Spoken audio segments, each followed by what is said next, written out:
ইরানের নীতি খুব পরিষ্কার। শত্রুর আক্রমণের আগেই ২ পা এগিয়ে শত্রুর ওপর আঘাত হানা।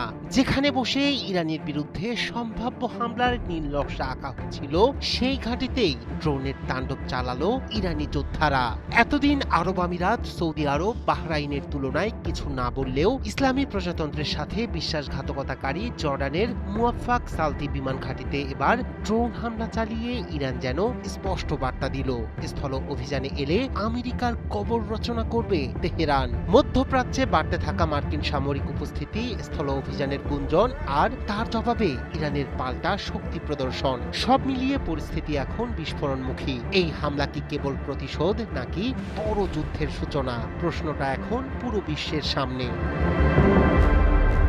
ইরানের রাষ্ট্রীয় বার্তা সংস্থা আইএসএনএ জানিয়েছে, মুয়াফফাক সালতি বিমান ঘাঁটিকে লক্ষ্য করে এই হামলা চালানো হয়। বিশেষ করে সেখানে অবস্থানরত মার্কিন সেনাদের আবাসন এলাকা এবং সামরিক সরঞ্জাম লক্ষ্যবস্তু করা হয়েছিল বলে দাবি তেহরানের। ইরানি সামরিক বাহিনীর ভাষ্য, এই ঘাঁটিটি দীর্ঘদিন ধরেই ইরানের বিরুদ্ধে সম্ভাব্য মার্কিন হামলার একটি গুরুত্বপূর্ণ অপারেশনাল প্ল্যাটফর্ম হিসেবে ব্যবহৃত হয়ে আসছিল। তবে এই হামলায় কি পরিমাণ ক্ষয়ক্ষতি হয়েছে বা কোনো হতাহতের ঘটনা ঘটেছে কিনা তা এখনো নিশ্চিত করা যায়নি। এ বিষয়ে আনুষ্ঠানিকভাবে বিস্তারিত কিছু জানায়নি ওয়াশিংটন।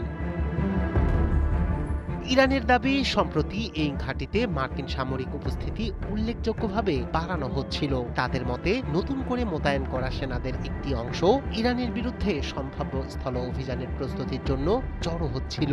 মার্কিন সংবাদ মাধ্যম দ্য ওয়াশিংটন পোস্ট জানিয়েছে, ইরানের বিরুদ্ধে কয়েক সপ্তাহ ব্যাপী স্থল অভিযানের পরিকল্পনা করছে পেন্টাগন। প্রতিবেদনে বলা হয়েছে, এই পরিকল্পনায় যুক্তরাষ্ট্রের বিশেষ অভিযান বাহিনী এবং নিয়মিত পদাতিক সেনাদের অংশগ্রহণের সম্ভাবনা রয়েছে। পাশাপাশি মার্কিন সেনাবাহিনীর ৮২তম এয়ারবর্ন ডিভিশন থেকে হাজার হাজার সৈন্য ওই অঞ্চলে পাঠানোর পরিকল্পনাও রয়েছে বলে জানিয়েছে মার্কিন সেন্ট্রাল কমান্ড। অন্যদিকে মার্কিন সেনারা স্থল অভিযান শুরু করলে তার দাঁত ভাঙ্গা জবাব দেওয়ার হুঁশিয়ারি দিয়েছে ইরান। দেশটির নৌবাহিনীর কমান্ডার অ্যাডমিরাল শাহরাম ইরানি বলেছেন, মার্কিন বাহিনীর উপস্থিতি শনাক্ত করা মাত্রই তারা হামলা চালাতে প্রস্তুত। তিনি আরো সতর্ক করে বলেন, মার্কিন বিমানবাহী রণতরী ইউএসএস আব্রাহাম লিঙ্কন যদি ইরানের ক্ষেপণাস্ত্রের আওতায় আসে, তবে উপকূল থেকে একযোগে ক্ষেপণাস্ত্র হামলা চালানো হবে। এর আগেও ইরান দাবি করেছিল, তারা এই ক্যারিয়ার স্ট্রাইক গ্রুপকে লক্ষ্যবস্তু করে সেটিকে অবস্থান পরিবর্তন করতে বাধ্য করেছে। রায়হান কবির শুভ্র, ৭১।